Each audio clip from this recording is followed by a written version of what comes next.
Hey everyone, I've been testing dice in my previous videos to see how precise they are. This test, what I've done is I wanted to see if there's a difference between a dice tower and rolling the dice on the table. So I've taken 5 dice and I've rolled them each 100 times because I'm doing the chi-square test, and you only need to roll it 100 times, and then you have some math you need to do, and then if the dice are under a certain value, that means that they are fair dice. The value for a D20 for their most precise is 36.191, and it was in an old issue of Dragon magazine back from the late 80s, early 90s that TSR had published this, but you can find it on the internet. When I say Chi, it's CHI. What I've done is, again, I've taken 5 dice and I've rolled them each 100 times on a tabletop and then 100 times in a dice tower, and I've recorded those values.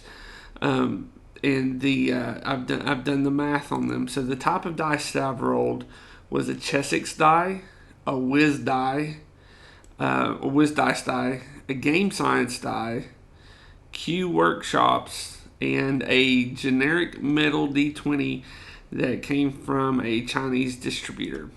Now the first die that I rolled was the Chessex. Now the whole point of this was Lou Zocchi of Game Science has always stated that if a die keeps rolling, it's going to find its center of gravity better. So if a die came to an abrupt stop during rolling, then it would not find its center of gravity, and therefore it would be a more random roll. So the whole theory in this is a dice tower actually stops the dice rolling when it hits the bottom of the tower.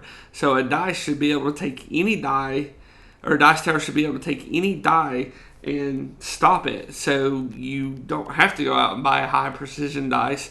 You can use the cheaper, more prettier dice that you have in your collection and not have to worry about the values. So the first die that I rolled was a Chessex. And on the tabletop, it received a score of 49.2, and that's above the 36.1 that was needed. So that die was not fair. When I rolled it, it pulled up the 8 a lot, the 8 and 1. So that die was not fair at all. The next die that I rolled was the Whiz dice, and it was actually a score of 16.4. So it scored under the 36. So that means that die was highly accurate. This is on the tabletop, and Whiz dice is one of the cheapest dice out there. Now the next die that I rolled was Game Science, and it received a score of 29.6. Now that die is fair, but the Whiz dice was actually more accurate than the Game Science die was. The next one was Q Workshop, and it received a score of 24. And that means it still falls under the fair, so you're going to have a good roll on your dice here. And then the last one was the metal die, the cheap metal die from China, and it received a score of 18, which means it's highly fair as well. Again, the best one that rolled out of all those on a tabletop was the Whiz dice, and the worst one was the Chessex, and the second worst was Game Science, which kind of actually confused me there because I thought Game Science were precision dice, and it did fall under the category of being precise, but it scored a lot higher than every other die except for the Chessex die. Now on the dice tower, in the same order, the same dice, I ran them all through the dice tower again, and they all passed in the dice tower. So the Chessex that originally scored a score of 49 has a score of 15.2. So again, it passed in the dice tower. The Whiz dice actually scored 25.2 on this one. It passed, but it was a little bit higher than what I like to see in dice. The Game Science dice passed with a score of 11.2.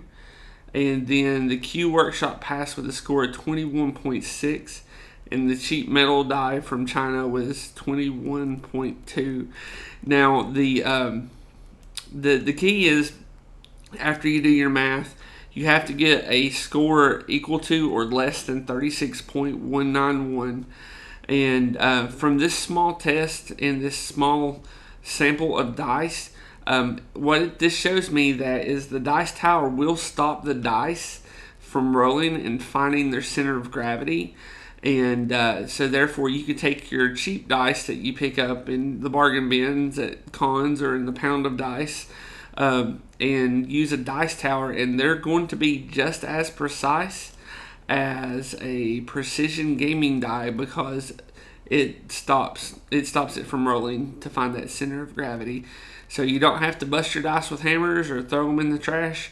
Just buy a cheap DiceTower. I've made some out of cardboard and foam board, and you can find plans on the internet, and I'll link you to a plan to build one out of foam board underneath here, and you can pick the foam board up at the Dollar Tree for usually $1 a board, and you can make as many DiceTowers as you want from that plan. I hope you all have a great day, and thank you for listening to me.